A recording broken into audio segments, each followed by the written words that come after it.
Good evening, and welcome to tonight's episode of I Fell Down the Rabbit Hole, starring the courageous Colonel Perkins and his plucky sidekick, Dr. Fontenot.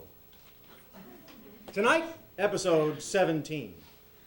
As you recall, in last week's episode, chapter 16, Perkins and Fontenot had finally escaped from the giant wiener dog and had broken through the tunnel wall into the third chamber of the dreaded rabbit hole. And what do they find to their surprise?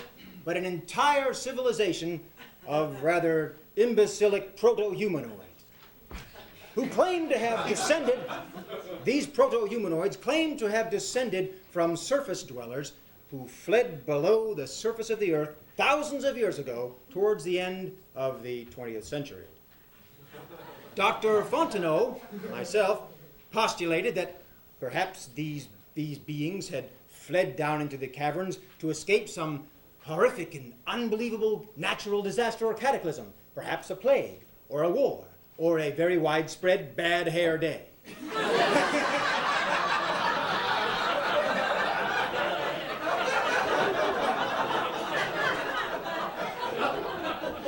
But oh, my friends, as you know by now, it was much worse than that.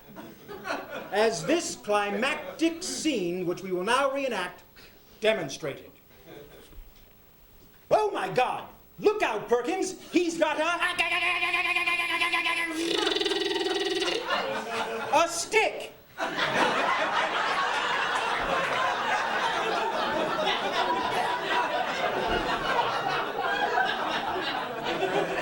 But you know, it was a very sharp stick.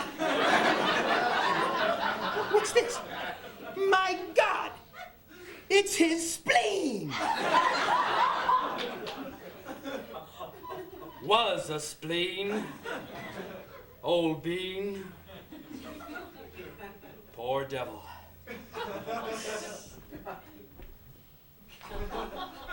Anyway, as you recall, episode 16 came to a climactic end when the courageous Colonel Perkins, with the judicious use of his gamma-powered spleen disruptor, finally convinced these cretinous proto-humanoids to tell the truth of their shame. That their ancestors had instead of a natural catastrophe, they had fled into the caverns to escape one of the worst occurrences in human history. For every one of their sad and sorry ancestors had in fact voted en masse for the fat Elvis postage stamp.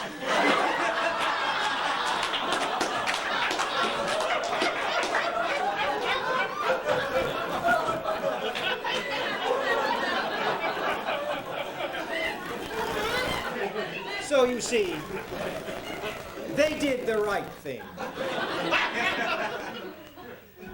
Further proof was later found when they uncovered a manuscript which gave some bits and pieces of the original settlers' national anthem, which I will try to recreate in small part for you now.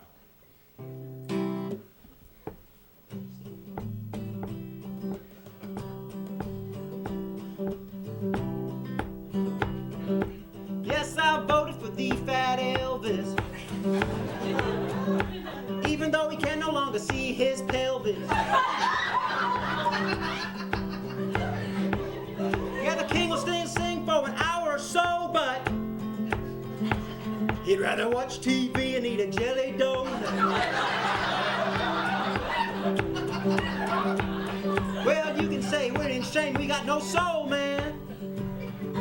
Well, I guess I'll go down below and live like a mole. Whoa! Whoa! Whoa! What? That's pretty damn silly. I mean, we've done some silly things on stage. That is the silliest. But the next verse wasn't silly at all. It was actually kind of touching. I doubt that. These people paid big bucks to get in here. How about giving them something serious and stop being so silly?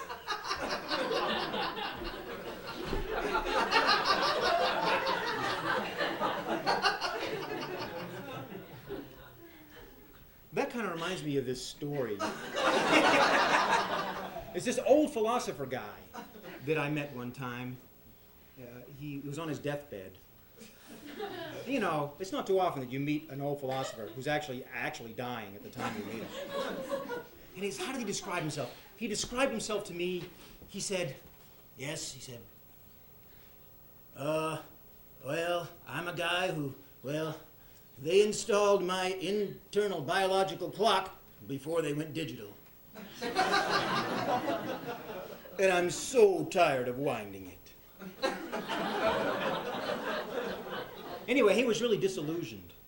He was very disillusioned. In fact, by this point, he had pretty much given up philosophy altogether and was just sort of wasting away. And I asked him what it was that caused him to lose his faith in what had been his lifelong work. And he said, well, it was two things, actually. He said the first was he was at the annual philosophers' picnic, and he was just wandering around having a good time. He's kind of tired because he had spent about an hour in the Punch Bertrand Russell for $1 booth.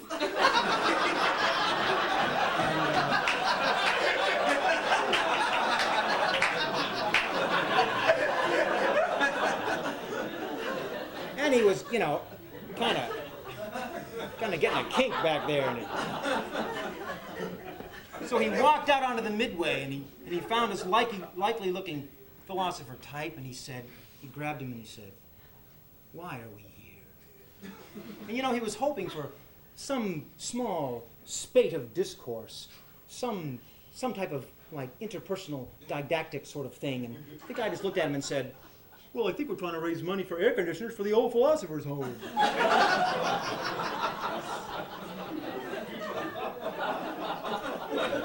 So that kind of upset him.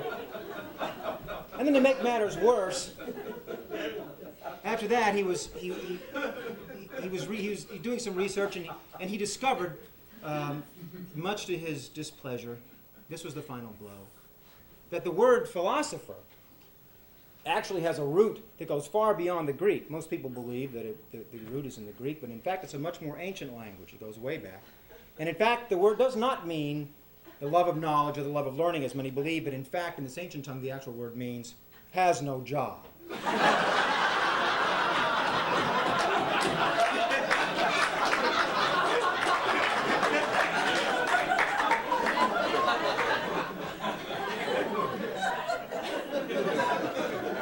You know,